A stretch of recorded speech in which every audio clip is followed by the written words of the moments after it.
नमस्कार, बहुत स्वागत है आपका अपना उत्तर प्रदेश में। मैं हूं आपके साथ चेतन पाठक। खबरों की शुरुआत करेंगे। उत्तर प्रदेश में भीषण गर्मी और हीट स्ट्रोक से हो रही मौतों पर आम आदमी पार्टी के यूपी प्रभारी और राज्यसभा सांसद संजय सिंह ने खास बातचीत की। केंद्र की मोदी सरकार और प्रदेश की योगी सरकार पर जमकर निशाना साधा। साथ ही कहा कि यूपी की डबल इंजन सरकार आपस में टकरा गई। बिजली को लेकर दोनों इंजनों में झगड़ा हो गया है और दोनों ही इंजन फेल हो गए हैं। एक तरफ जहां प्रदेश की जनता बिजली कटौती से बेहद परेशान है, तो वहीं दूसरी तरफ मोदी और योगी की लड़ाई के चलते यूपी के लोगों को बिजली नहीं मिल पा रही। के कारण, गर्मी के कारण भीषण गर्मी में मारे गए उनके परिवारों को मुआवजा और नौकरी दी जाए, और जो ये कर्मचारियों की कमी है उसको पूरा किया जाए। ट्रांसफार्मर, बिजली के तार जो अब तक बदले नहीं गए, इस पे एक योजनाबद्ध तरीके से, टाइम बाउंड, समयबद्ध तरीके से काम करके बिजली की समस्या को उत्तर प्रदेश से दूर किया जाए। और मोदी जी, मैं फिर आपको कह रहा हूं, उत्तर प्रदेश की जनता को अपनी राजनीति के चक्कर में सजा मत दो। तुम्हारा योगी से क्या झगड़ा चल रहा है उसको निपटाओ दिल्ली में बैठ। अब खबर लखनऊ से है, जहां मंडलायुक्त डॉक्टर रोशन जैकब ने आज शहर के विभिन्न चौराहों और सड़कों के भौतिक स्थिति का जायजा लेने के उद्देश्य से निकली फील्ड पर निरीक्षण के दौरान संतोषजनक कार्य न मिलने पर संबंधित अधिकारियों को कड़ी फटकार भी लगाई गई। लोक निर्माण विभाग इलेक्ट्रॉनिकल विंग द्वारा किए जा रहे कार्यों में शिथिलता मिलने पर क्लाइमेट मेकर्स ठेकेदार पर मामला दर्ज कराते हुए इलेक्ट्रॉनिकल विंग के अधिशासी अभियंता आदित्य कुमार और राकेश कुमार को दस्तावेज दें।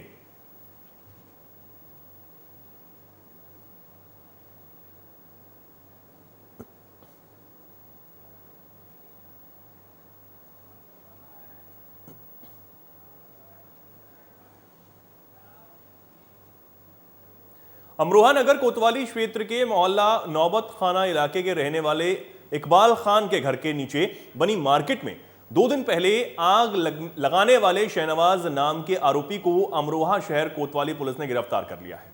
अमरोहा शहर कोतवाली क्षेत्र के पुलिस क्षेत्राधिकारी विजय राणा ने बताया कि 2 दिन पहले इकबाल खान के घर के नीचे बनी मार्केट में किसी अज्ञात व्यक्ति के द्वारा आग लगा दी गई थी। इस मामले में उन्होंने पहचान कर शाहनवाज नाम के युवक के खिलाफ मुकदमा दर्ज कराया, जिसके बाद अमरोहा शहर कोतवाली पुलिस ने आरोपी शहनवाज को गिरफ्तार कर उसके खिलाफ संगीन धाराओं में मुकदमा दर्ज कर दिया और उसे न्यायालय के माध्यम से जेल भेज दिया जा रहा है। 2 दिन पहले मार्केट में एक जगह आग लगी थी, जिसके बाद पुलिस ने इसकी जांच पड़ताल शुरू की। तो मामले का खुलासा करते हुए पुलिस ने अब शाहनवाज नाम के एक शख्स को गिरफ्तार किया है, जिस पर आग लगाने का आरोप है। अमरोहा की खबर आपको बता रहे हैं, तस्वीरें आप देख सकते हैं। यहां ये आग लगी थी, जिसके बाद पुलिस ने इस मामले में जांच पड़ताल शुरू की तो पता लगा कि ये आग लगी नहीं थी बल्कि लगाई गई थी और इसके पीछे शाहनवाज नामक शख्स है जिसने इस पूरे घटनाक्रम को अंजाम दिया है और यहां पर आग लगाई है, ऐसा आरोप शाहनवाज पर है। जिसके बाद पुलिस अब शाहनवाज को गिरफ्त में लेकर पूछताछ कर रही है और आगे की कार्रवाई पुलिस अब कर रही है।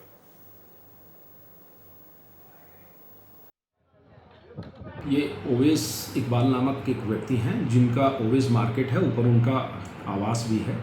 2 दिन पूर्व करीब उनके घर में किसी ने आग लगाई थी। इस संबंध में उनके द्वारा एक तहरीर दी गई है जिसे उन्होंने पहचान करके और अवगत कराया है कि ये शहनवाज नामक व्यक्ति है जो पास के एक सराय कोना मोहल्ला का रहने वाला है और उसने आर्थिक नुकसान करने की नीयत से आग लगा दी है और सुसंगत धाराओं में अभियोग पंजीकृत कर लिया गया। इस संबंध में जानकारी की जा रही है कि उसने आग क्यों लगाई है। विवेचना प्रचलित है, जैसे साक्ष्य प्राप्त हो तदनुसार आरोपी हिरासत में है। अब खबर हरदोई से है, जहां पाली थाना क्षेत्र के निजामपुर गांव में एक सिरफिरे ने अपनी पत्नी और साली को गोली मार दी, जिससे साली की मौके पर ही मौत हो गई, जबकि पत्नी को घायल अवस्था में जिला अस्पताल रेफर किया गया है। जानकारी के मुताबिक आरोपी नसरुद्दीन की शादी उसके गांव में ही यास्मीन बानो से हुई थी। नसरुद्दीन का अपनी पत्नी से लगभग 1 साल से विवाद चला आ रहा है। यास्मीन बानो पति से विवाद के चलते अपने पिता के घर में रह रही थी। वहीं उसकी बहन शहर बानो भी एक ही गांव में उसकी शादी हुई है। शहर बानो भी अपने मायके आई हुई थी। बताया गया है कि सोमवार को दोनों गांव किनारे बाग में आम तोड़ने गई थी, तभी नसरुद्दीन वहां पर पहुंचा और उसने अपनी पत्नी यास्मीन बानो और साली को गोली मार दी, जिससे उसकी साली की मौके पर ही मौत हो गई।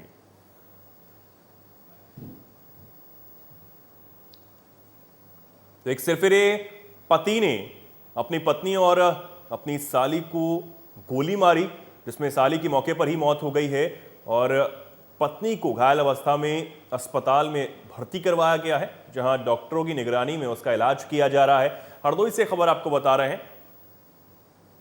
पति का नाम नसरुद्दीन बताया जा रहा है, जिसने अपनी पत्नी और अपनी साली को गोली मारी है।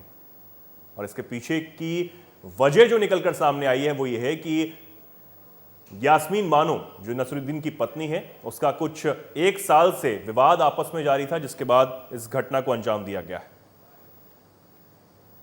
थाना पाली है, गांव निजामपुर है। इसमें एक व्यक्ति ने अपनी घरेलू विवाद में अपनी पत्नी और उसकी बहन को तमंचे से गोली मार दी है और फरार हो गया है, जिसमें से कि उसकी पत्नी की बहन, उसकी मृत्यु हो गई है, पत्नी घायल है, उसका इलाज किया जा रहा है।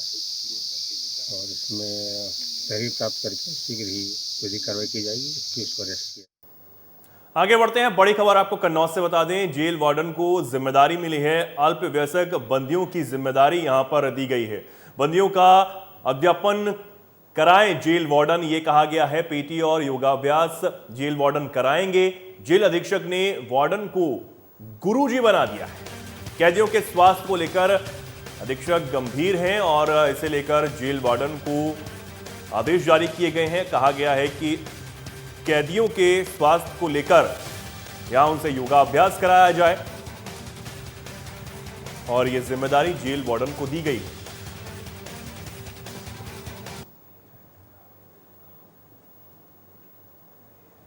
तो ये तस्वीरें आप देख रहे हैं जहां जेल वार्डन को जिम्मेदारी दी गई है कि जेल में बंद कैदियों से योगाभ्यास करवाया जाए, एक्सरसाइज यहां पर करवाई जाए और उसी के तहत ये योग यहां पर जेल के अंदर करवाया गया।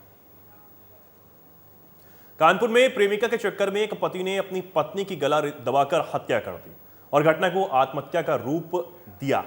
पति ने पत्नी के शव को फांसी के फंदे पर लटका दिया।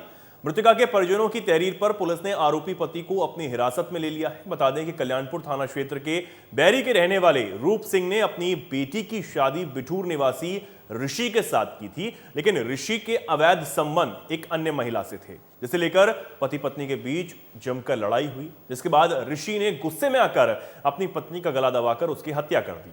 मृतका के परिजनों को जब इस बात की जानकारी हुई तो घटनास्थल पर वो पहुंचे, जहां पर मामला संदिग्ध प्रतीत होने पर उन्होंने पुलिस को तुरंत इसकी सूचना दी, जिसके बाद मौके पर पहुंची बिठूर पुलिस ने शव को पोस्टमार्टम के लिए भेज दिया।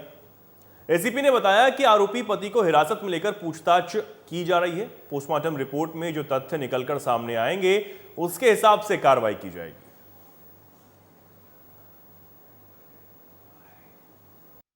कल्याणपुर के श्री रूप सिंह द्वारा सूचना बिठूर पुलिस को दी गई कि उनकी बेटी की हत्या उनके दामाद ने कर दी है।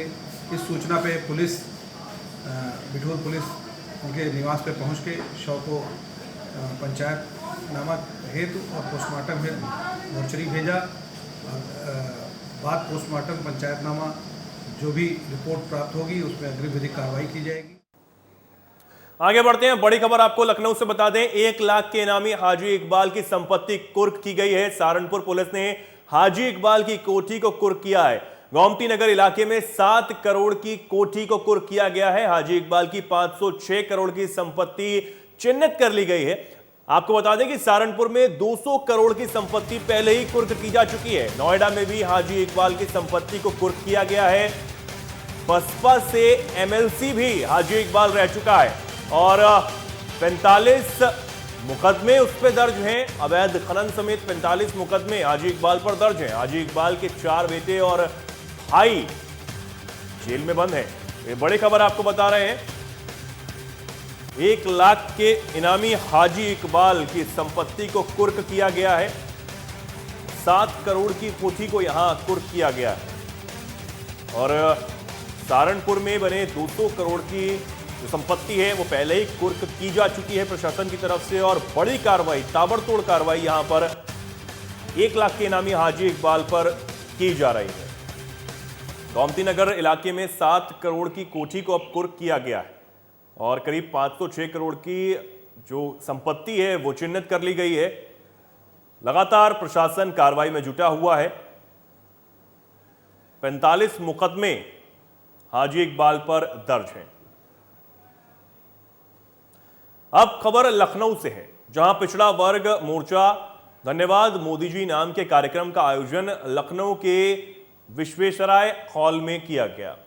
यूपी के सभी 17 नगर निगमों में ओबीसी मोर्चा धन्यवाद मोदी जी सम्मेलन का आयोजन कर रहे हैं। पिछड़ा समाज से आने वाले लाभार्थियों को इस कार्यक्रम में शामिल किया जाएगा। इस कार्यक्रम के दौरान पिछड़ा वर्ग के तमाम पदाधिकारी मंच पर मौजूद रहे। वहीं मुख्य अतिथि के रूप में राज्यसभा सांसद और पिछड़ा वर्ग मोर्चा के राष्ट्रीय अध्यक्ष डॉक्टर के लक्ष्मण और प्रदेश अध्यक्ष नरेंद्र कश्यप, विधान परिषद सदस्य पिछड़ा मोर्चा के प्रदेश महामंत्री रामचंद्र प्रधान कार्यक्रम में मौजूद रहे।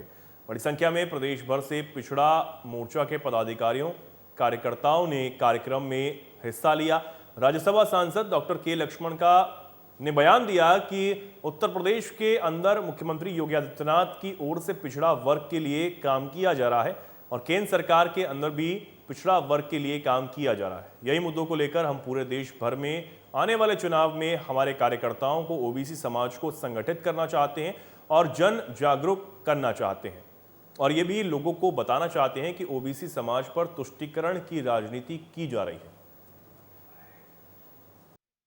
आज योगी जी भी अब सरकार में किस तरह आज ये पिछड़ा वर्ग के उन्नति के लिए आज ये सरकार, डबल इंजन सरकार भी काम किया जा रहा है। यही मुद्दे को लेकर हम पूरा देश भर में आने वाले चुनाव के लिए हमारे कार्यकर्ताओं को, ओबीसी समाज को हम संगठित करना चाहते हैं और जन जागरूक करना चाहते हैं, और ये भी बताना चाहते हैं लोगों को ओबीसी समाज के नाम पर तुष्टीकरण राजनीति किया जा रहा है। चाहे कांग्रेस पार्टी हो या तृणमूल कांग्रेस हो या टीआरएस बीआरएस हो या समाजवादी पार्टी हो, ओबीसी समाज के सूची के अंदर और जोर ज़बरदस्ती से मुसलमान समाज के लोगों को, पूरे लोगों को उसमें जोड़ना और ओबीसी समाज के हक छीन लेना, ये आज साबित हो गया वेस्ट बंगाल में और तेलंगाना, आंध्र प्रदेश में भी साबित।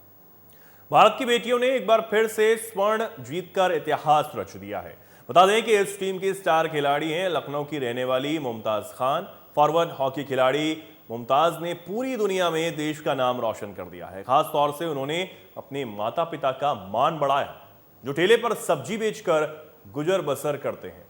13वां हॉकी इंडिया सब जूनियर पुरुष नेशनल चैंपियनशिप 2023 के विजेताओं को यूपी के खेल एवं युवा कल्याण राज्य मंत्री गिरीश चंद्र यादव ने सम्मान राशि का वितरण किया। इस मौके पर एसीएस स्पोर्ट नवनीत सहगल और UP sport director RP Singh सहित कई अधिकारी मौजूद रहे।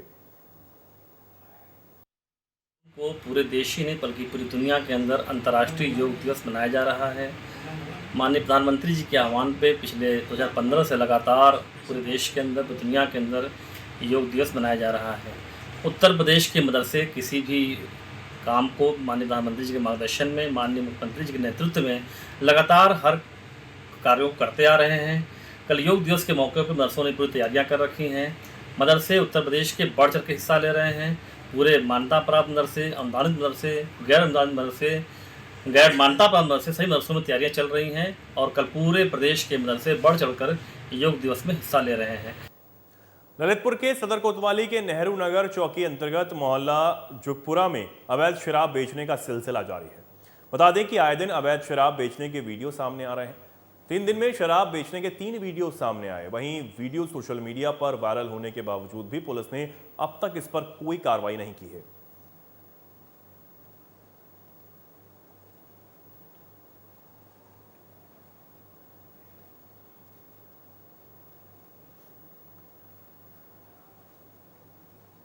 अब खबर ललितपुर से है, जहां बानपुर थाना क्षेत्र अंतर्गत ग्राम कचनौदा कला के पास तेज रफ्तार मोटरसाइकिल सवार युवक को अज्ञात वाहन ने रौंद दिया। युवक को गंभीर हालत में आनन फानन में जिला अस्पताल लाया गया, जहां डॉक्टरों ने उसे मृत घोषित कर दिया। मृतक 23 वर्षीय अंकित पाल ग्राम कल्याणपुरा का रहने वाला था। घर से खाना खाने राजधानी ढाबा कछुआ डाकला जा रहा था, तभी यह हादसा हुआ। इसके बाद से परिजनों का रो रो कर बुरा हाल है। पुलिस ने अब शव को कब्जे में लेकर पोस्टमार्टम के लिए मॉर्चरी हाउस में रखवा दिया है।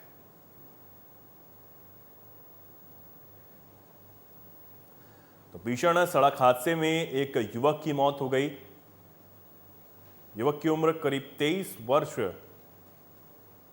बताई जा रही है। इसका सड़क हादसे में ये मौत हुई है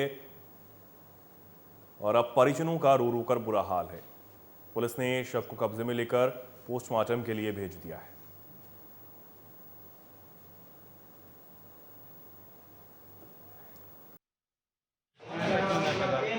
कहाँ जा रहे थे, कहाँ से आ रहे थे?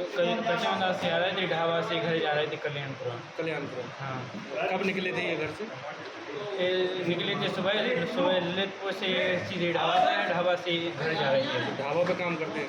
नहीं, ढाबा पे खाना खाने के लिए आए थे, मिलने के लिए हमसे। मिलवे के लाने थे भाई। कौन से ढाबा पे? राजधानी ढाबा।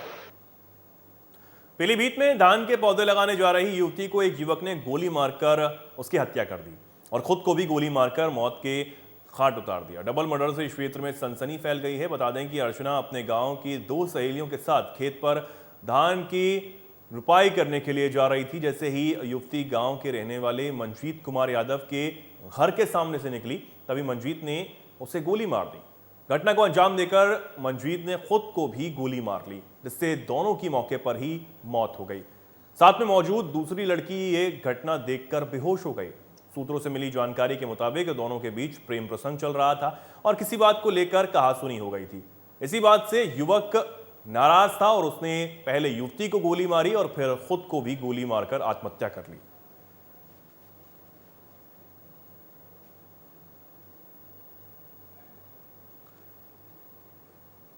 तो एक युवक ने एक युवती को गोली मारी, जिसके बाद खुद को भी उसने गोली मारकर आत्महत्या की है। बताया जा रहा है कि प्रेम प्रसंग का ये कुछ मामला था, कुछ विवाद काफी समय से चला आ रहा था दोनों के बीच में, जिसके बाद युवक ने ऐसा कदम उठाया और पहले युवती को गोली मारी है, उसके बाद खुद को भी गोली मारकर अपनी जान ले ली। करीब धान रोपने के लिए जा रहे थे तो एक लड़का मंजीत, बाप का नाम फरजवारी लाल यादव, उसने अपने द्वार के सामने ही उस लड़का को गोली मार के उसकी हत्या कर दी। उसके बाद अपने स्वयं भी उसने गोली मार के आत्महत्या कर ली है। अभी तहरीर प्राप्त नहीं हुई है, तहरीर प्राप्त होते ही कानूनी कार्रवाई समझ में लाई जाएगी। हमारा भतीजा है मंजीत। क्या हुआ, पूरी बात बताएं रामलाल जी। हम घर के अंदर थे, कुछ हमें इसकी जानकारी नहीं थी। वो अपने घर के अंदर था, वो लड़कियां बेचारी जा रही थी धान लगाने और फट की आवाज़ आई। उसके बाद दोनों लोगों डेड बॉडी हो गई। लड़की की भी यहाँ पर लगी है सीने में, लड़के की लगी है यहाँ पर। और इन लोगों से हमारे बहुत मतलब घरेलू संबंध थे, ब्याह शादी बिरादरी से कोई संबंध, लड़की वालों से ब्याह संबंध मतलब एकदम। कहाँ पे मारा था, घर में मारा? सड़क रोड के ऊपर। और आपके भतीजे ने कहाँ पे की है? उसने भी कतई एकदम दरवाजे के किनारे। सर ऐसा हुआ कि हमारी बहन घर से धान लगाने जा रही थी, उसके साथ 2 सहेलियाँ और थीं और उस लड़के ने उन सहेलियों को दोनों को धकेल दिया और इसके गोली मार दी। किसको गोली मार दी? हमारी बहन। पीलीभीत में डबल मर्डर होने से सनसनी फैल गई है। यहाँ पर एक युवक ने युवती के गोली मारकर हत्या कर दी और युवक ने खुद को अपने आप भी गोली मारकर उड़ा लिया है। दोनों शवों को पुलिस ने पहुंचकर कब्जे में लेकर पीएम के लिए भेज दिया और पुलिस मामले की जांच में जुटी है। जी हां, हम बात कर रहे हैं यूपी के जनपद पीलीभीत के थाना घुंचाई क्षेत्र में पड़ने वाले ज्ञानपुर गांव की, जहां पर बताया जा रहा है एक युवक ने युवती को गोली मार दी। आरोप है युवती अपनी 2 सहेलियों के साथ धान की रोपाई करने जा रही थी, तो युवक गांव के ही रहने वाले युवक ने दोनों युवतियों की सहेलियों को धक्का देकर अलग कर दिया और एक युवती अर्चना नाम की उसको गोली मार दी और युवक ने खुद भी अपने आप को गोली मार ली है। तो वहीं सूचना पर एडिशनल एसपी और सीओ ने पहुंचकर मौके पर जांच पड़ताल में जुटे हैं। वहीं पुलिस ने शव को कब्जे में लेकर पीएम के लिए भेज दिया है। अब देखने की बात है पीएम में क्या निकल के आता है और पुलिस की जांच में क्या निकल के आएगा। पीलीभीत से कैमरामैन अरमान के साथ हर खबर के लिए सरताज सिद्दीकी। अब पीलीभीत से बड़ी खबर आपको बता दें, बिना परमिट के माफियाओं ने जामुन के पेड़ काटे हैं। ये मामला निकलकर सामने आया है। सूचना पर वन दरोगा सुरेश गंगवार वसीम गांव पहुंचे। वन कर्मियों ने लकड़ी से भरी ट्रैक्टर ट्रॉली को कब्जे में ले लिया। ट्रैक्टर ट्रॉली को ईसलपुर रेंज कार्यालय में लाया गया। अवैध कटान करने वाले माफियाओं पर कड़ा एक्शन होगा, ये रेंजर की तरफ से साफ कर दिया गया है। थाना बिलसंडा क्षेत्र के बूढ़ा कस्तुआ गांव का ये मामला बताया जा रहा है, जहां जामुन के पेड़ काटने का मामला निकलकर सामने आया है। माफियाओं ने जामुन के पेड़ काटे हैं और उसे ट्रैक्टर ट्रॉली में भरकर वो ले जाने की कोशिश कर रहे थे। तभी वन कर्मियों ने इस ट्रैक्टर ट्रॉली को पकड़ा और रेंज में जाकर खड़ा कर दिया है और रेंजर की तरफ से साफ कर दिया गया है कि जो भी इसमें दोषी होगा उस पर कड़ी कार्रवाई की जाएगी।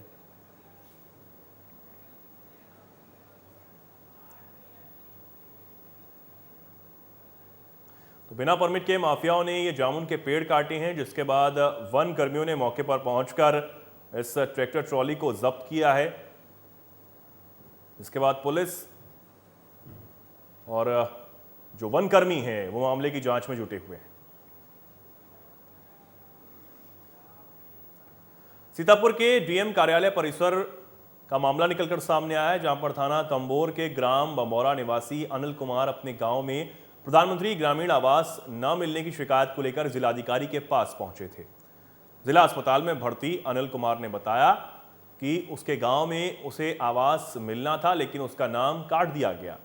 पिछले 1 साल में वह 3 बार डीएम ऑफिस जा चुका है। इस मामले की वह एक बार फिर से शिकायत लेकर डीएम कार्यालय पहुंचा था, जहां पर आवास न मिलने से नाराज होकर उसने शैम्पू पीकर आत्महत्या करने की कोशिश की। शैम्पू पीने के बाद उसकी हालत को बिगड़ता देख वहां मौजूद सुरक्षा कर्मियों ने आनन फानन में उसे जिला अस्पताल में भर्ती करवाया। अनिल की अब हालत सामान्य बताई जा रही है।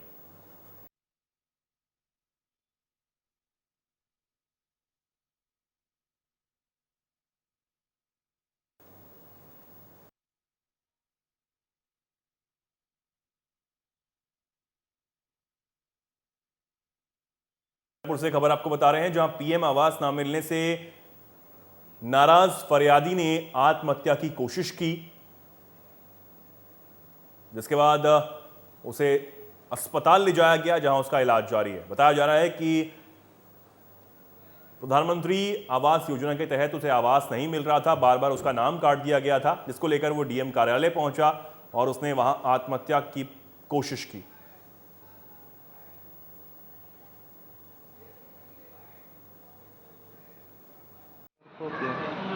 क्या खाया? शैम्पू। क्यों शैम्पू खाया? सर हमारी आवाज़ थी जो प्रधान और सेक्रेटरी ने काट दिया।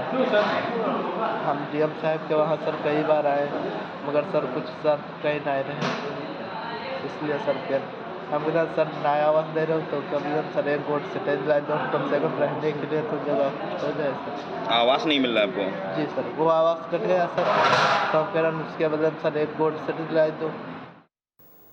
अब खबर सीतापुर के थाना सदना क्षेत्र से है, जहां सहोली गांव में एक बीघा में अज्ञात युवती का शव मिला। मामले की जांच करते हुए पुलिस ने हत्या के 2 आरोपियों को गिरफ्तार कर लिया।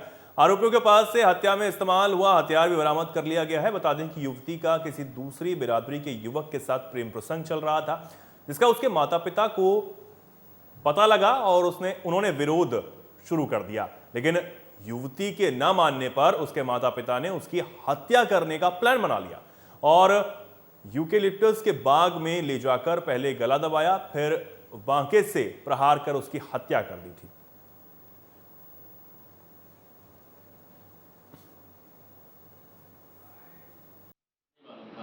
और जब सहोली के बाग में पहुंचा वहां पे, तो गाड़ी को रोक करके रात को 10 बजे के आसपास ये बाग में गया और वहां पे इसने उसका गला दबा के हत्या कर दी और बाद में बांके से उसको गला काट दिया।